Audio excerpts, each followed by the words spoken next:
नमस्कार साथियों, मैं राहुल शर्मा आप सभी लोगों का स्वागत करता हूं आपके अपने परिवार रोजगार विद अंकित पर।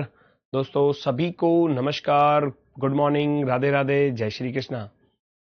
आ जाइए भाई, सभी का स्वागत है, सभी का बहुत बहुत स्वागत है दोस्तों। तो कैसे हैं आप सभी लोग? उम्मीद है बहुत शानदार, बहुत बेहतरीन, बहुत जबरदस्त होंगे। सभी का स्वागत है भैया, सभी का स्वागत है। Good morning all of you. Nihan Das स्वागत है, प्रज्वाल श्रीशत स्वागत है, शांता कुमारी, सत्यजीत बर्मन, निखिल राज, सुजीत कुमार, प्रतिभा, राधिका, नागेंद्र, ऋतिक। ठीक है, चलो सभी का स्वागत है, सभी का स्वागत है भाई। गुड मॉर्निंग भैया। डाइस आज का हमारा टॉपिक होने वाला है पासा। 2026 में तो इसका क्वेश्चन ना के बराबर था, यानी कि मुझे तो अभी तक दिखाई नहीं दिया है। 2026 में तो ये पूछा नहीं गया है ना। 2026 में तो नहीं आया, लेकिन 2025 में, 2024 में, 2023 में, 2021 में, सब में ये क्वेश्चन जो है वो डाइस का पूछा गया। इस बार नहीं पूछा गया, ठीक है ना, इस बार नहीं पूछा गया। हालांकि डाइस बहुत आसान सा टॉपिक है, इसमें बस एक ही टाइप थोड़ी सी बच्चों को परेशान करती है, वो रोटेशन वाली। वो मैं बढ़िया तरीके से आपको समझा दूंगा, उसमें फिर आपको कोई डाउट नहीं रहेगा। ठीक है दोस्तों, तो करते हैं शुरुआत। डाइस आपने देखा होगा, ये जो आप लूडो गेम खेलते हैं मोबाइल फोन में, और पहले ऑफलाइन ही खेलते थे, है ना। एक वो पेपर सा होता था, है ना, या एक बोर्ड होता था जिस पर हम ये डाइस खेलते थे। इस तरीके का इसमें ये एक डाइस होती है जिस पर 1 से लेकर 6 तक के नंबर लिखे होते हैं, 1 2 3 4 5 6, है ना। इसको हम डाइस बोलते हैं। और यहाँ डाइस जो है वो हमारा किसी भी तरीके का हो सकता है भाई। अल्फाबेट भी लिखे हो सकते हैं, नंबर भी लिखे हो सकते हैं, और कोई शब्द भी लिखे हो सकते हैं। डाइस में इस तरीके की चीजें हमको यहां पर मिलेंगी। और डाइस जो है वो हमारा वर्ग और आयत। हालांकि यहां एग्जाम में जो हम पढ़ेंगे वो केवल स्क्वायर बेस्ड पढ़ेंगे, हम पढ़ेंगे केवल स्क्वायर बेस्ड, स्क्वायर पर आधारित जो होता है। लेकिन ये आयत पर आधारित भी होता है। जब आपने महाभारत के टाइम पर देखा होगा, तो महाभारत के टाइम पर जो डाइस थे ना, वो ऐसे थे कुछ, है ना, वो कुछ इस तरीके के थे, ठीक है ना, रेक्टेंगल शेप में कुछ ऐसे होते थे वो, इस तरीके वाले, ठीक है ना। वो इस तरीके के होते थे, है ना, जो शकुनी मामा के हाथ में होते थे, ठीक है। तो वो रेक्टेंगल बेस्ड थे, लेकिन यहां जो हम पढ़ेंगे, यहां पर हम स्क्वायर बेस्ड ही पढ़ने वाले हैं, स्क्वायर बेस्ड। इस पर संख्या, अक्षर, प्रतीक, शब्द आदि अवश्य लिखे होते हैं, वरना तो फिर वो क्यूब हो जाएगा। क्योंकि जो क्यूब होता है ना, जो क्यूब होता है, जो घन होता है, वही डाइस होता है। क्यूब आपने देखा होगा कुछ इस तरीके का होता है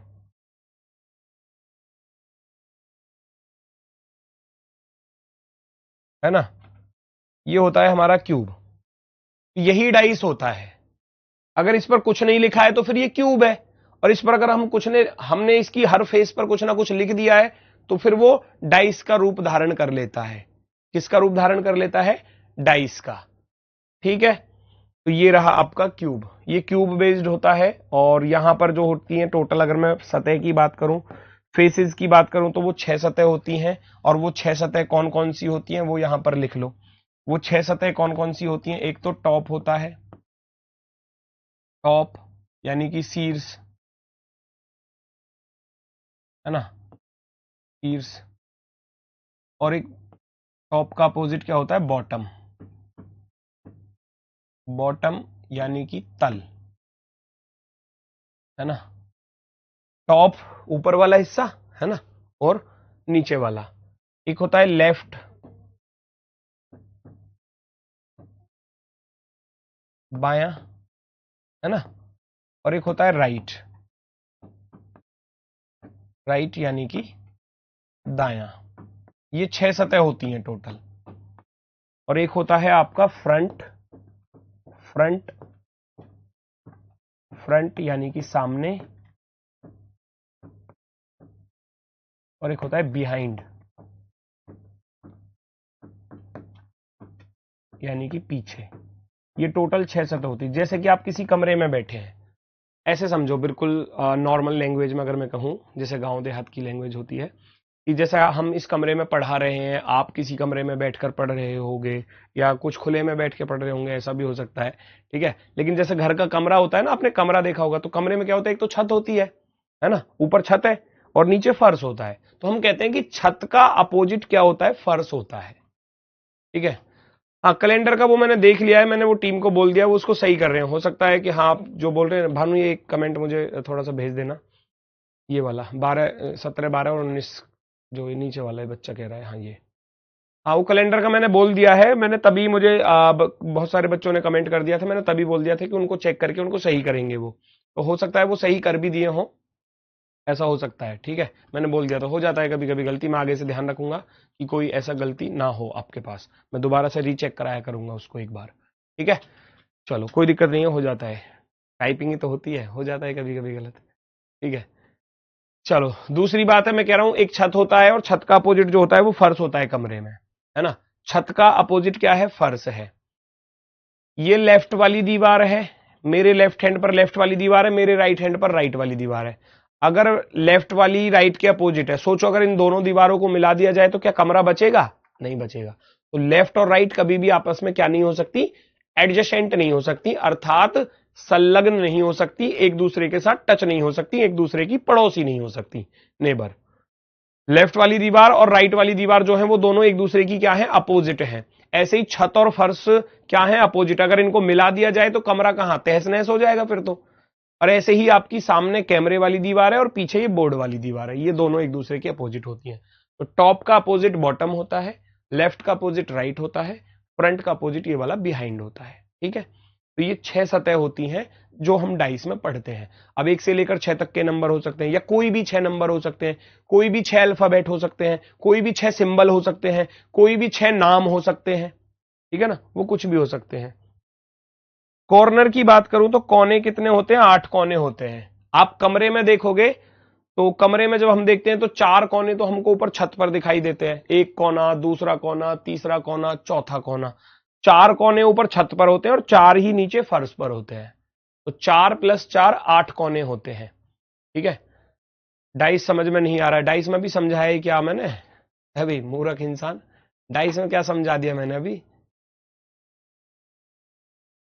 है ना। तो ये टोटल कितने कोने होते हैं, टोटल 8 कोने होते हैं, गिनकर देख सकते हो। एक कोना ये रहा, दूसरा ये रहा, तीसरा ये रहा, चौथा ये रहा, पांचवा ये रहा, छठा ये रहा, सातवां ये रहा, आठवां ये रहा। 8 कोने, 4 ऊपर 4 नीचे।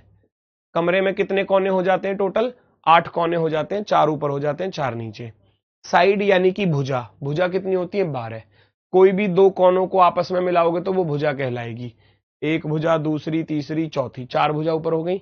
1 2 3 4, 4 ये खड़ी वाली भुजा हो गई और 4 नीचे हो गई। 1 2 3 4, 4 तिया 12। 4 ऊपर वाली भुजा, 4 नीचे वाली, और 4 ये सीधी खड़ी वाली, है ना। तो इनको बोलते हैं हम भुजा, ठीक है। 4 भुजा होती, सॉरी 12, 4 तिया 12, तो टोटल 12 भुजा होती है। तो ये इसका थोड़ा सा बेसिक पॉइंट हो गया कि जो हम डाइस पढ़ने वाले हैं उसमें थोड़ा सा बेसिक क्या होता है कि डाइस में टोटल 6 सतह होती हैं, है ना। एक सतह दूसरी सतह की अपोजिट होती है, जैसे कि टॉप का अपोजिट बॉटम होता है, लेफ्ट का अपोजिट राइट होता है, फ्रंट का अपोजिट बिहाइंड होता है। 2 फेस अपोजिट होती हैं। एक एक सतह की केवल एक ही अपोजिट होगी, याद रखना। बाकी 4 क्या होंगी, पड़ोसी होंगी। सोचो, ये है बोर्ड वाली दीवार, ये कौन सी दीवार है जहां मैं खड़ा हूं, ये बोर्ड वाली दीवार है मेरे पीछे। अब इसकी 4 पड़ोसी कैसे होंगी, 4 पड़ोसी कैसे होंगी, इस दीवार के साइड में ये लेफ्ट वाली दीवार जो इससे टच है, देखो आप भी अपने कमरे में इस चीज को एनालिसिस कर सकते हैं कि जहां आप किसी दीवार पर खड़े हो तो 4 दीवार उससे टच होंगी, बस केवल एक दीवार टच नहीं होगी। कौन सी वाली, सामने कैमरे वाली। कैमरे वाली दीवार इस बोर्ड वाली दीवार से टच नहीं है। आपके घर में भी जहां आप बैठे हो, आपकी सामने वाली दीवार आपके पीछे वाली दीवार से टच नहीं होगी। बाकी ये चारों दीवार टच हो रही हैं, जैसे कि छत भी इससे टच है, फर्श भी लगा हुआ है, राइट वाली दीवार भी टच हो रही है, और ये लेफ्ट वाली दीवार भी टच हो रही है। इसलिए यहां पर एक शर्त बना दी जाती है कि डाइस में एक सतह की केवल एक ही अपोजिट फेस होती है, बाकी 4 उसकी एडजेसेंट होती हैं, यानी कि संलग्न होती हैं। वही चीज मैंने यहां पर लिखी हुई है। हमेशा एक सतह के विपरीत एक ही सतह होती है। There is always only one surface opposite to one surface and the remaining 4 surfaces are adjacent to that surface. तथा बची हुई 4 सतह पड़ोसी होती हैं, संलग्न होती हैं। पड़ोसी का अर्थ हो गया नेबर, साथ में जुड़ा हुआ, टच होता नहीं है कि जहां हमारा घर है, हमारे घर के बराबर में हमारे पड़ोसी का घर है, तो वो टच हो रहा है, टच हो रहा है ना, तो ऐसे तो पड़ोसी या संलग्न बोलते हैं उसको। ठीक है, ये नोट करने वाली बात है। हमेशा एक सतह के विपरीत एक ही सतह होती है तथा बची हुई 4 सतह उसकी पड़ोसी या संलग्न होती हैं। दूसरी बात, जब कभी डाइस की 3 सतह एक साथ दिखाई देती हैं तो उनमें से कोई भी 2 विपरीत सतह ना तो कभी एक साथ दिखेंगी और ना एक साथ पीछे छिप सकती हैं। क्योंकि जब हमको डाइस दिखाया जाता है ना, जब हमको डाइस दिखाया जाता है तो वो डाइस किस रूप में दिखाया जाता है वो मैं आपको बता दूं। क्वेश्चंस जो आते हैं एग्जाम में वो डाइस के किस तरीके के आते हैं, वो ऐसे आते हैं।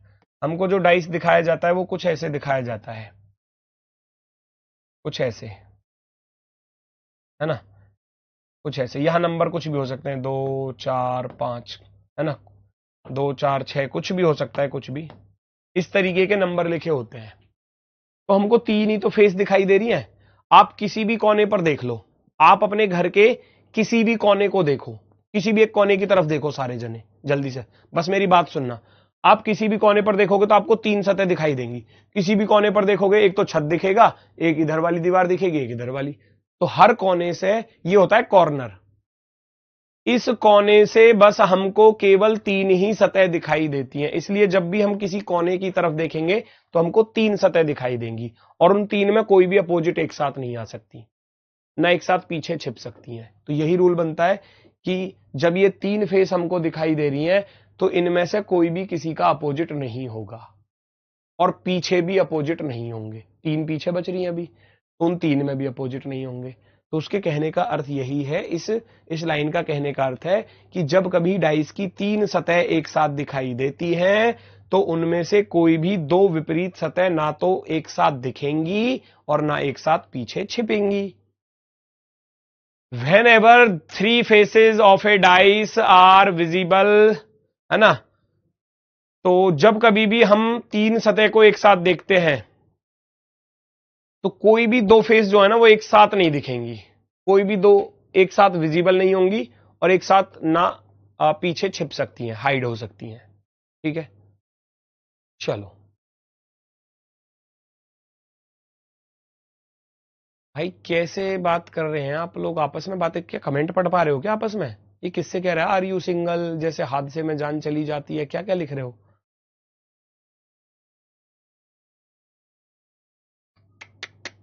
मेरी समझ में नहीं आ रहा। क्लास क्या चल रही है, आप क्या क्या चल रहा है आपके मन में?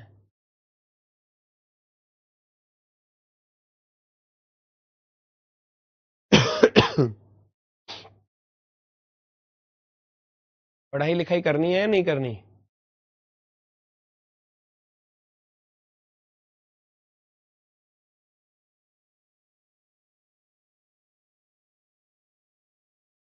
ओए मास्टर, देखो ऐसे बोलने की तमीज है इनमें। ओए मास्टर, हॉस्पिटल से क्लास ले रहा हूँ। वाह भाई, ये मुझ पर बहुत बड़ा एहसान कर रहे हो आप, है ना, है ना, मुझ पर बहुत बड़ा एहसान कर रहे हो आप। मैं धन्य हो गया आपको अपनी क्लास में पाकर। चलो जी, कोई बात नहीं, बस ये बात थोड़ा सा समझने वाली है, इसको थोड़ा सा समझो, दिमाग में डालो इस बात को। हमेशा एक सतह के विपरीत एक ही होगी, 4 उसके दोस्त होंगे। यहां दुश्मन केवल एक ही होगा, 4 दोस्त होंगे। टोटल 6 लोग हैं, ऐसे मान के चलो देहाती भाषा में। टोटल 6 है ना, टोटल 6 लोग हैं। अब 6 लोग में जो है ना एक ही दुश्मन बनेगा, 4 दोस्त बनेंगे। 6 लोग में से क्या होगा, एक एक शत्रु होगा, एक शत्रु, एनिमी, विपरीत शत्रु बोलो या इसको आप अपोजिट बोलो। बाकी 4 क्या होंगे, मित्र होंगे, मित्र। ऐसे देहाती भाषा में याद रखो, 4 मित्र होंगे यानी कि एडजेसेंट होंगे, पड़ोसी। मैं ये कहना चाह रहा हूं 6 में से एक ही शत्रु होगा, बाकी चार क्या होंगे, दोस्त होंगे किसी एक के। और ये वो चीज को बता रहा है कि कभी भी आप 3 सतह को एक साथ देखोगे तो उन 3 में कोई भी अपोजिट एक साथ नहीं आ सकती, ना एक साथ पीछे छिप सकती हैं। ठीक है, इसके बाद मैं डाइस के ऊपर चलता हूं कि डाइस में क्या क्या चीजें होती हैं, डाइस कितने प्रकार का होता है। तो वो सब चीजें भी आपको मालूम होनी चाहिए, है ना। डाइस दो तरीके से हम लोग पढ़ते हैं, एक तो होता है हमारा normal dice, simple dice, ordinary dice ऐसे भी बोल देते हैं, और दूसरा होता है हमारा मानक पासा। ये तो हो गया हमारा नॉर्मल डाइस, साधारण पासा। यहां किन्हीं दो पड़ोसी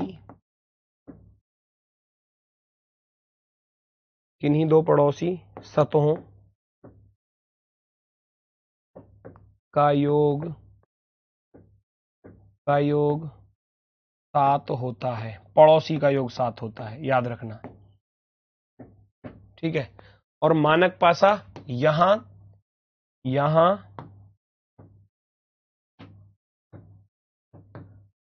हमेशा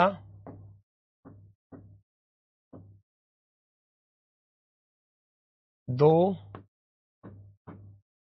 विपरीत सतहों का योग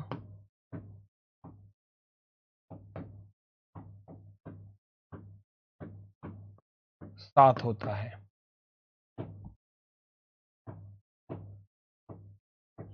अच्छा, यहां तो 2 अपोजिट फेस का जो सम होगा वो 7 होगा, यहां होगा 2 अपोजिट फेस का जो सम है वो 7 होगा, और यहां 2 एडजेसेंट फेस का सम जो है वो 7 होगा।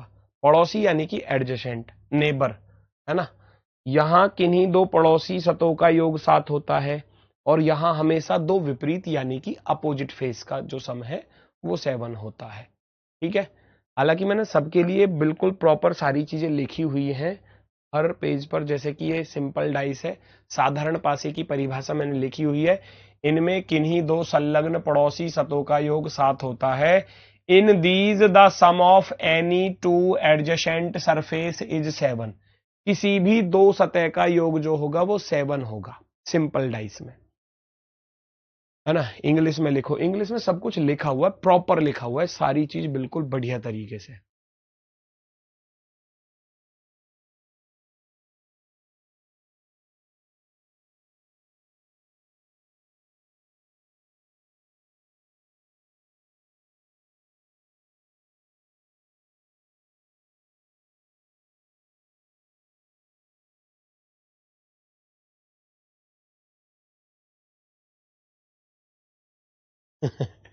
एक कह रहा गुरुजी आर यू सिंगर लिखा था,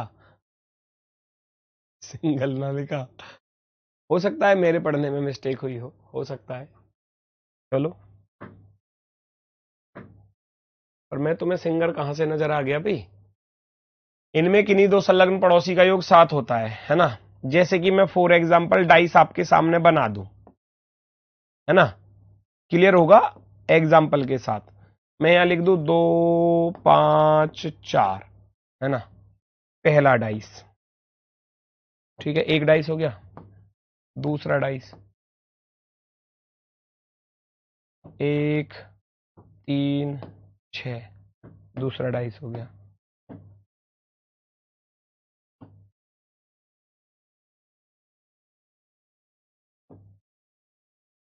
दो 3 4, तीसरा डाइस हो गया।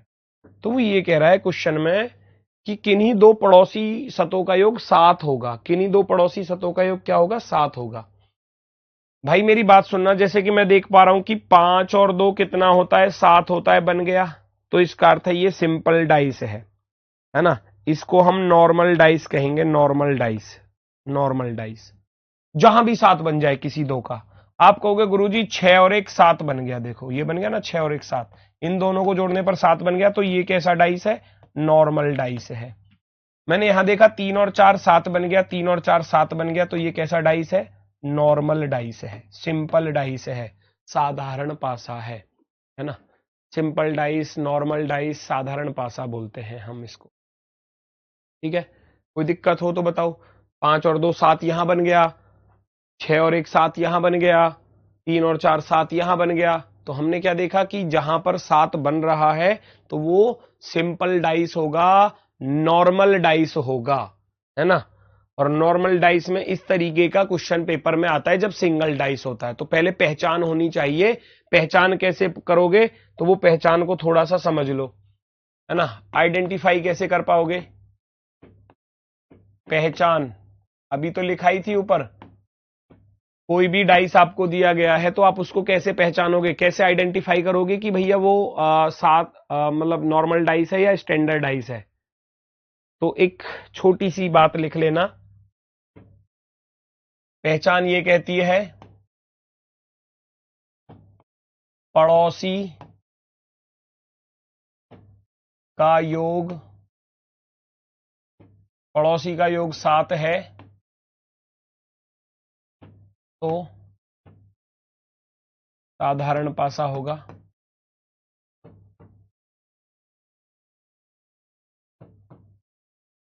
पासा होगा। अगर नेबर्स का सम 7 है, अगर एडजेसेंट फेस का जो सम है कहीं पर भी 7 बन गया, अगर पड़ोसी का योग कहीं पर भी 7 बन गया तो साधारण पासा है, और अगर पड़ोसी का 7 ना बने तो मानक है फिर, है ना। पड़ोसी का योग 7 नहीं है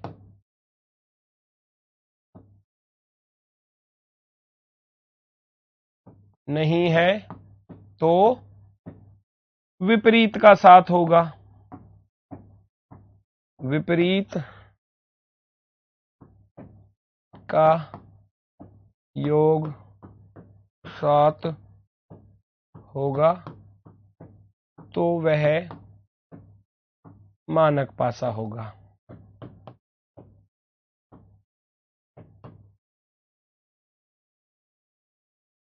ये बिल्कुल सिंपल लैंग्वेज होती है, जैसे हम खुद इस चीज को यूज करते हैं नॉर्मल भाषा में।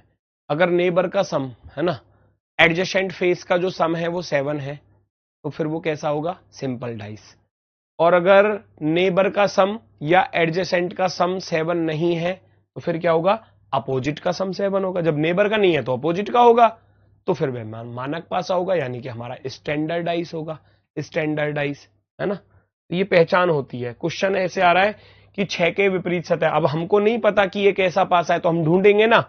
लिखा हुआ है 1 और 2 को जोड़कर देखा तो 3 बना, 2 और 6 को जोड़कर देखा तो 8 बना, 6 और 1 को जोड़कर देखा तो 7 बना। अगर 7 बन गया तो ये कैसा पासा होगा, साधारण पासा होगा, सिंपल डाइस होगा, साधारण पासा होगा। अर्थात या तो आप इसको सिंपल डाइस बोलो या आप इसको नॉर्मल डाइस बोलो, एनडी, है ना। तो ये कैसा पासा है, साधारण पासा। और साधारण पासे में पूछा गया है किसके विपरीत, 6 के विपरीत। तो 6 का विपरीत 1 तो हो नहीं सकता, सोचो। 6 का विपरीत 2 भी नहीं हो सकता, सोचो ना भाई। 6 का अपोजिट 1 नहीं हो सकता क्योंकि 1 इसका क्या है, पड़ोसी है, नेबर है, और 6 का पड़ोसी कौन है, 2 है। तो पीछे जो बचा हुआ है वो क्या बचा हुआ है, मुझे बताओ। हमारे पास नंबर जो होते हैं वो 1 से लेकर 1 2 3 4 5 6, ये 6 नंबर होते हैं।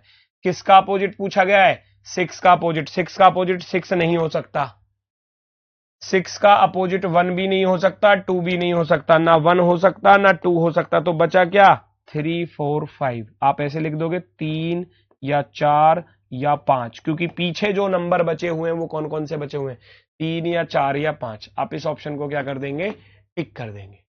3 या 4 या 5 आसान है, बिल्कुल ही आसान, अगर आप ध्यानपूर्वक सारी चीजों को देखेंगे तो। सिंपल डाइस में भाई याद रखना, जो पड़ोसी है वो कभी भी अपोजिट नहीं होगा। किसी भी डाइस में पड़ोसी अपोजिट नहीं होता है।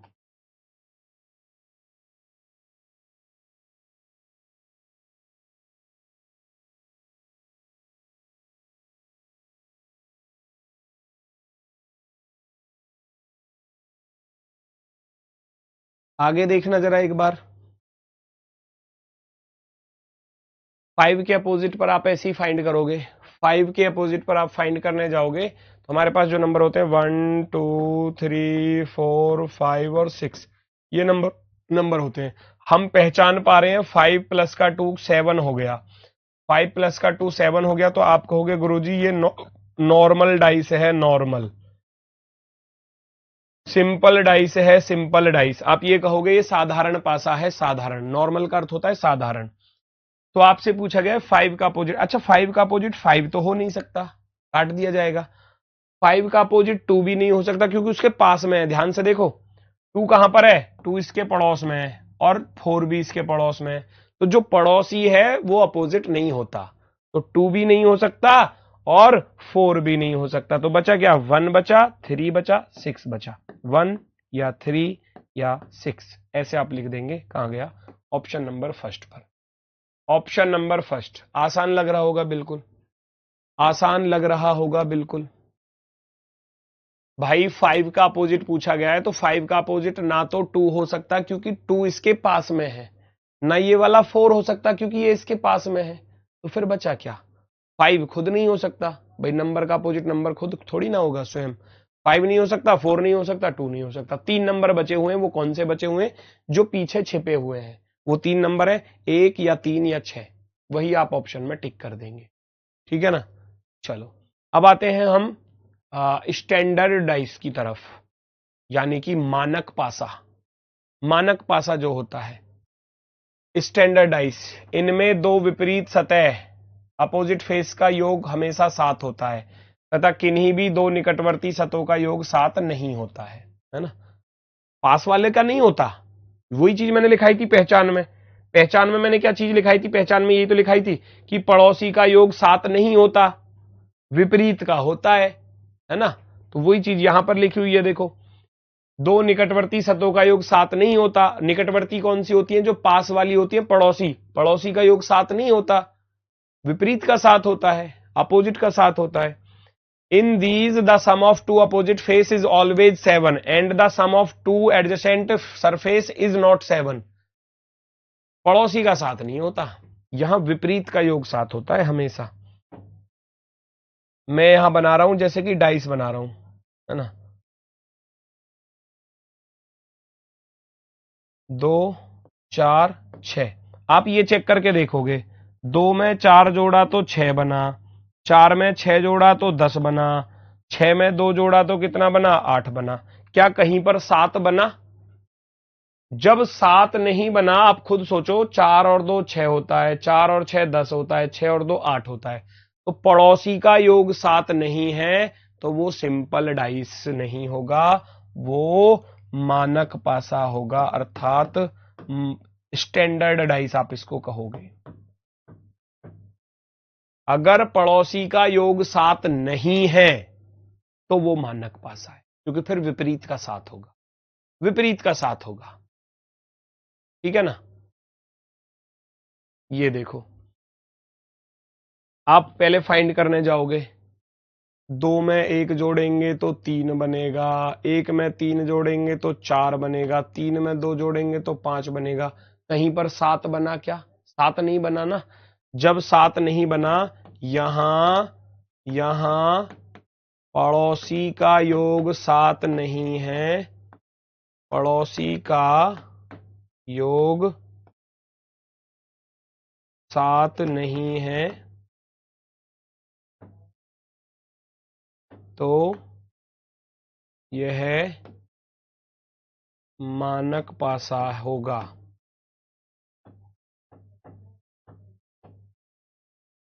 क्योंकि यहां पड़ोसी का योग 7 नहीं है, तो इसका अर्थ क्या हुआ कि विपरीत का होगा।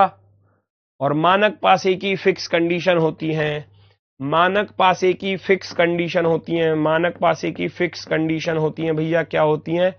1 का दुश्मन हमेशा 6 होता है, 1 का अपोजिट हमेशा 6 होता है, 2 का अपोजिट हमेशा 5 होता है, 3 का अपोजिट हमेशा 4 होता है।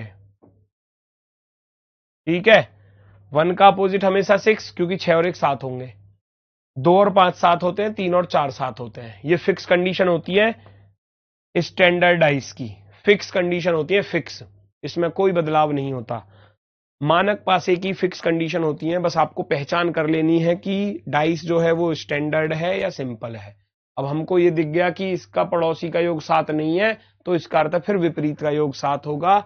हमेशा 1 का दुश्मन हमेशा 6 होगा, 2 का दुश्मन हमेशा भैया 5 होगा, 3 का दुश्मन हमेशा 4 होगा। जो दिख जाए, जिसका पूछा जाए उसको लिख लो। वो कह रहा है 1 का अपोजिट क्या होगा, है ना, अपोजिट टू 1। तो 1 का अपोजिट हम सबको दिख रहा है 6 है, 6 को टिक कर देंगे, 6 को टिक कर देंगे। अभी तो बेसिक ही तो समझा रहा हूं, क्वेश्चन चलेंगे, हर टाइप के चलेंगे भाई, लेवल बढ़ाऊंगा, थोड़ा सा तो पेशेंस रखो, सारी चीजें मिलेंगी आपको। देखना भाई, 2 के विपरीत पर क्या होगा, जल्दी से बताओ, फटाफट से पहचानो, जल्दी से क्या कह रहा है ये। 2 के विपरीत बताओ क्या होगा।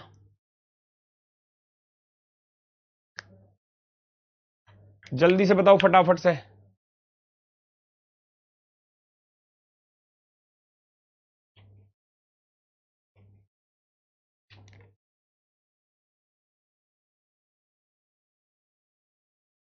दो के विपरीत फलक पर कौन सी संख्या होगी। हमने देखा 1 और 2 3 होता है, 2 और 4 6 होता है, 4 और 1 5 होता है। तो कहीं पर भी 7 नहीं बना। जब 7 नहीं बना तो कैसा पासा होगा, मानक पासा होगा, स्टैंडर्ड डाइस होगा। किसका अपोजिट, 2 का अपोजिट। 2 का अपोजिट हमेशा कितना होता है, 5 होता है। स्टैंडर्ड डाइस में 2 का अपोजिट हमेशा 5 होता है, हमेशा 5 होता है, हमेशा। नेक्स्ट, अब क्वेश्चन को सॉल्व करने का तरीका। अब हमको क्या है कि डाइस, 2 डाइस मिलेंगे, 3 मिलेंगे, 4 मिलेंगे एक साथ, और फिर वहां आपसे पूछ लिया जाएगा कि 5 का अपोजिट बताओ, 6 का अपोजिट बताओ, 3 का अपोजिट, 2 का अपोजिट, कुछ इस तरीके से। तो इसमें क्या होता है, इसमें क्या होता है, जैसे कि मान लो जब 2 संख्या अक्षर कॉमन प्रतीक हो, फॉर एग्जाम्पल डाइस आपके सामने बना रहा हूं,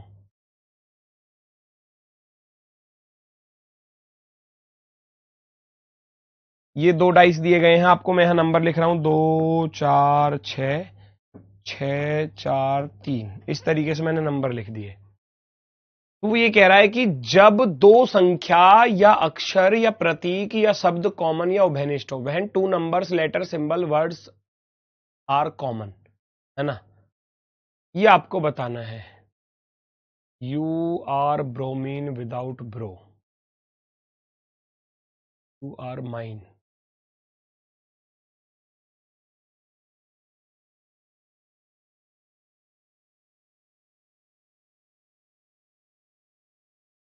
हम तुम्हारे हैं, तुम्हारे सनम हैं, हम तुम्हारे हैं, तुम्हारे सनम।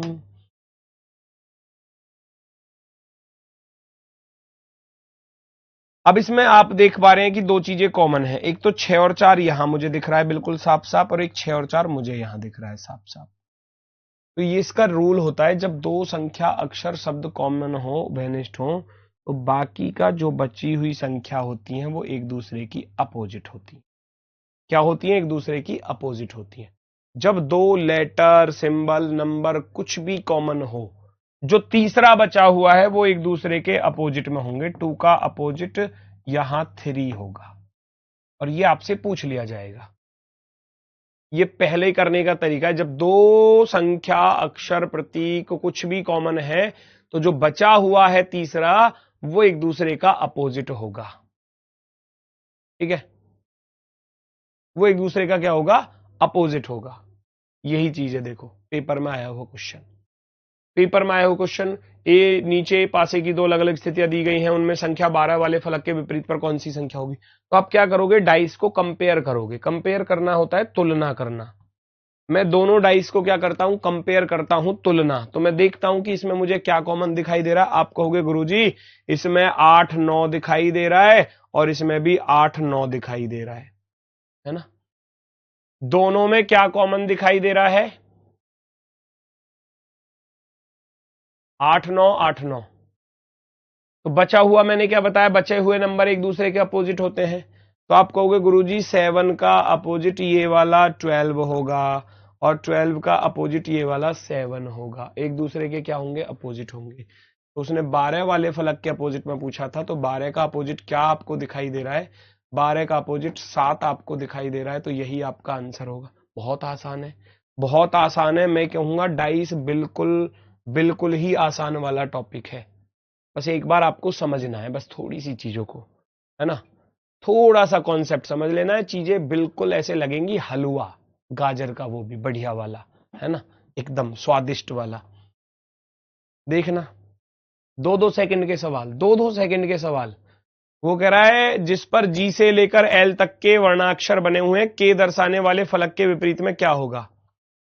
वो कह रहा है find the alphabet on the face opposite to the face showing K का अपोजिट पूछा गया है ना, तो आप कंपेयर करो। आप देख रहे हो आई एच गुरुजी इसमें भी है, आई एच गुरुजी इसमें भी है, तो के का अपोजिट क्या बचा, एल बचा। के का अपोजिट क्या बचा, एल बचा। यही चीज तो बता रहा हूं मैं। ये पहला तरीका है करने का अभी, और दूसरा तरीका भी आएगा, सिंपल है बिल्कुल। जब दो चीजें कॉमन मिल रही हैं तो क्या हुआ, एल का अपोजिट के हो गया, के का अपोजिट एल हो गया। यही पूछा है कि के का अपोजिट क्या होगा, आप कहेंगे एल होगा। बताओ ये 2 सेकंड का सवाल है या नहीं पेपर में, मात्र 2 सेकंड का। और ऐसे भी सवाल आएंगे जो 2 मिनट में होंगे, 20 सवाल आएंगे। 20 सवाल में से मैं कह रहा हूं कम से कम 7-8 सवाल तो ऐसे होंगे जो 2-2 सेकंड में कर लोगे आप। 2 में नहीं है तो 5 सेकंड में तो जरूरी कर लोगे भाई। और 4-5 सवाल ऐसे भी आएंगे जो हो सकता है 1-1.5 मिनट भी खा जाए। तो हमको 15 मिनट में खत्म करनी है रीजनिंग। ये टारगेट बनाना है कि 15 की जगह हम 14 मिनट में खत्म करेंगे।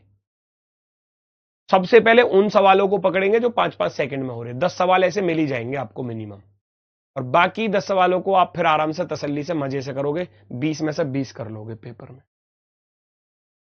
देखो जरा,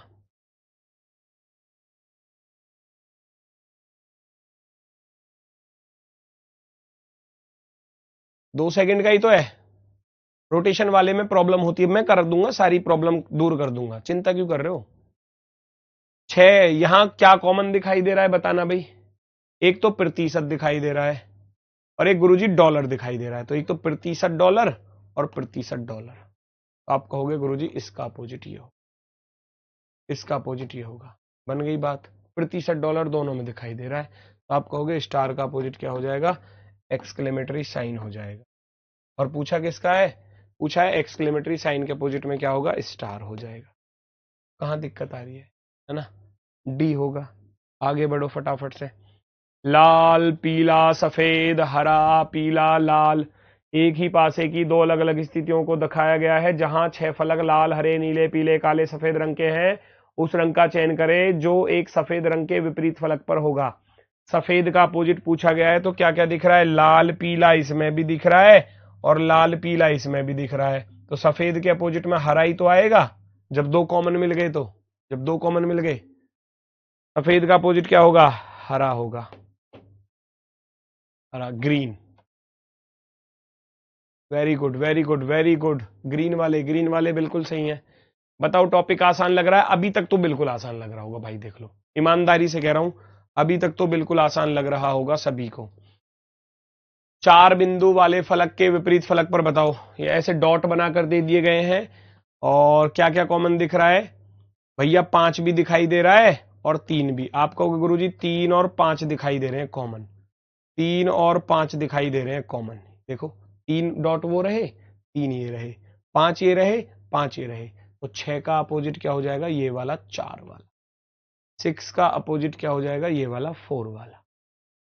तो पूछ रहा है कि 4 बिंदु के अपोजिट में क्या होगा, तो भैया 4 के अपोजिट में 6 वाला आ रहा है, 6 वाला 6, 6 वाला 6 वाला 6। ऑप्शन नंबर सी, ठीक है। ऑप्शन नंबर 3, यहां आप लिखना चाहो इस चीज को लिख लेना, ये 3 है,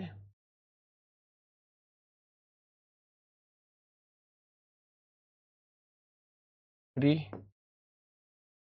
1 6 और ये 2। हमसे पूछा गया था भैया, हमसे पूछा गया था कि 4 का अपोजिट क्या है, 4 का अपोजिट हमारा 6 आ रहा है, तो हम 6 वाले ऑप्शन को ही चुन लेंगे। Option number C, option number C, काम खत्म।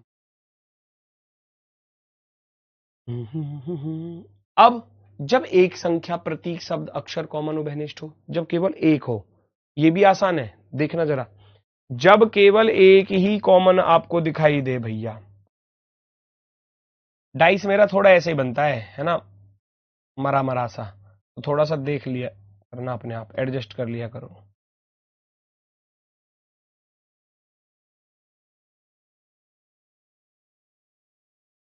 मैं यहां लिख रहा हूं 3 1 6 1 4 5, मैंने ऐसे लिख दिए।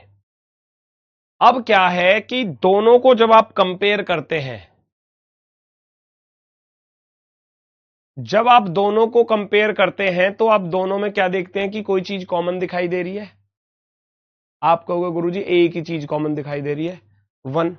इसमें 1 के अलावा कुछ दिख रहा हो तो मुझे बता दो। यहां 1 नजर आ रहा है और यहां पर 1 नजर आ रहा है, ठीक है, यही तो है। घड़ी की सुइयां कैसे घूमती हैं?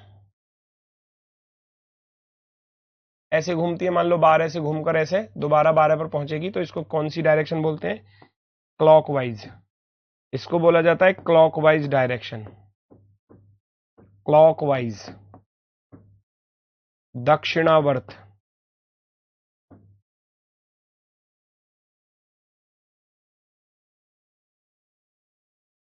घड़ी की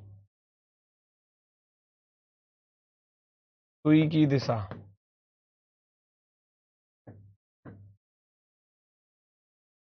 घड़ी की सुई की दिशा, ठीक है। और ये क्या होता है कि मान लो यहां से घूमकर दोबारा ऐसे जाए, तो इसको बोलते हैं anti clockwise, ACW, anti clockwise, anti clockwise, या काउंटर क्लॉकवाइज भी कह देते हैं, काउंटर क्लॉकवाइज भी कह देते हैं। वामावर्त हम इसको बोलते हैं, वामावर्त, है ना। वामावर्त यानी कि घड़ी की सुई की विपरीत दिशा, घड़ी की सुई की विपरीत दिशा।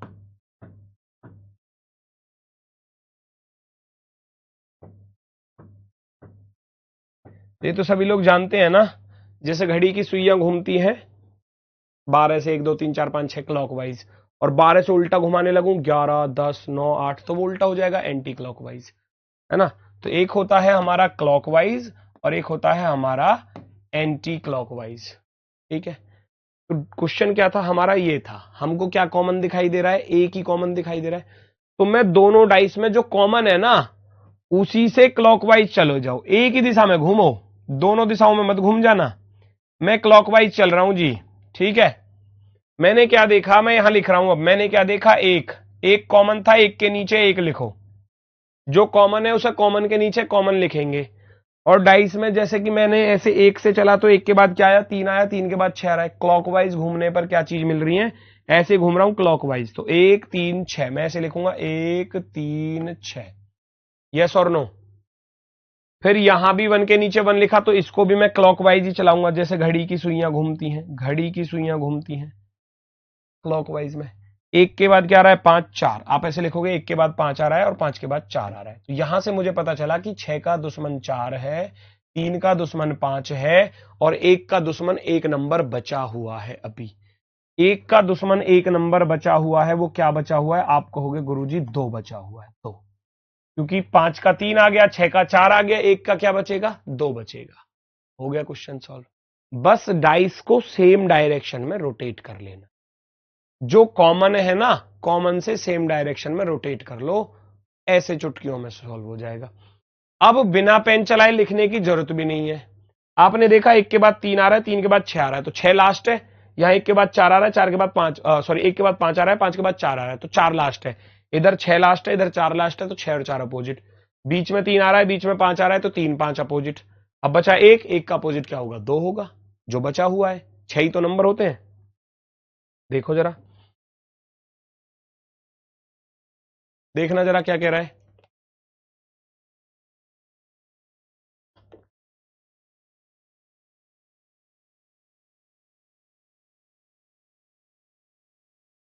देखो दोनों को एंटी क्लॉकवाइज घुमाते घुमा लो, दोनों को एक ही तरफ घुमाना है जिधर आपका मन करे, दोनों तरफ नहीं घुमाना। दोनों में कॉमन क्या दिख रहा है आपको, गुरुजी मुझे ए दिखाई दे रहा है, ए के बाद डी, डी के बाद एल, ऐसे क्लॉकवाइज में। क्लॉकवाइज याद रख लो यार, आसान सा लगेगा थोड़ा। ए के बाद मुझे दिखाई दिया, ए के बाद डी, डी के बाद एल, क्लॉकवाइज जब घुमाया, ए के बाद आई, आई के बाद जेड, ए के बाद आई आया, आई के बाद जेड आया। किसका अपोजिट पूछा गया है देखना जरा, एन के विपरीत पूछा गया है। हम जानते हैं एल का अपोजिट जेड आ गया, डी का अपोजिट आई आ गया। एल देखो, एल जेड खत्म हो गए, आई डी खत्म हो गया, तो फिर एन और ए अपोजिट बचेंगे। ए का अपोजिट क्या बचा, ए का अपोजिट बचा एक अक्षर क्या, एन बचा। और यही पूछा गया था कि एन का अपोजिट क्या होगा, आप कहोगे ए होगा। एन का अपोजिट क्या होगा, ए होगा, ए। लग रहा है आसान या नहीं, बताओ ईमानदारी से बताओ, आसान लग रहा है या नहीं। दो वाले फलक के विपरीत में बताओ, दो वाले फलक के विपरीत में भाई 6 ऊपर छत पे रखा हुआ है, यहां भी ऊपर छत पे 6 रखा हुआ है। जब वो दोनों सेम फेस पर है ना, तो लेफ्ट वाला लेफ्ट के अपोजिट, राइट वाला राइट के अपोजिट, क्योंकि घुमाने की जरूरत ही नहीं है, सेम फेस पर तो रखा है। घुमाना चाहो आप घुमा कर रख सकते हो, वो आपकी मर्जी है। 6 4 5 6 3 1, आप ऐसे लिखोगे 6 4 5 6 3 1। 5 का अपोजिट 1, 4 का अपोजिट 3, 6 का अपोजिट क्या बचा, 2 बचा। 6 का अपोजिट क्या बचा, 2, क्योंकि 1 भी आ गया, 5 आ गया, 4 आ गया, 3 आ गया, 6 का अपोजिट बचा 2। और पूछा था 2 वाले फलक के अपोजिट पर क्या होगा, 2 वाले फलक पर 6 होगा। सेकंडों में आंसर, सेकंडों में आंसर।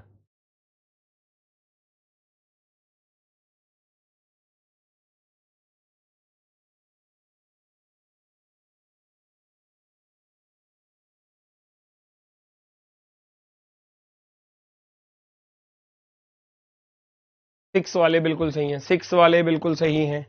नेक्स्ट अगले का आंसर बताएंगे। 5 सेकंड आपके लिए, मात्र 5 सेकंड भाई, मात्र 5 सेकंड में आंसर चाहिए।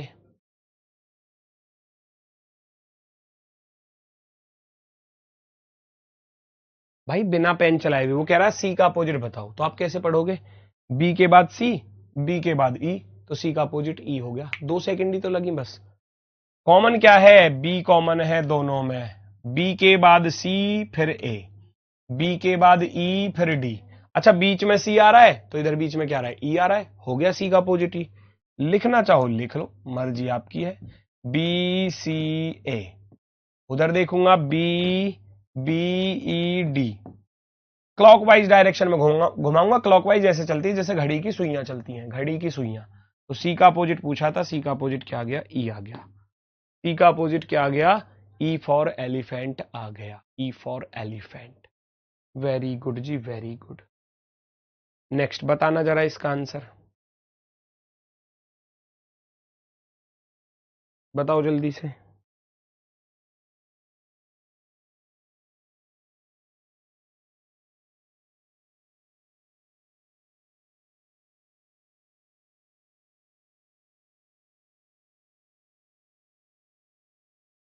एक ही पासे की दो अलग अलग स्थितियां दिखाई गई हैं, उस पैटर्न का चयन करें जो त्रिभुज वाले के विपरीत में होगा।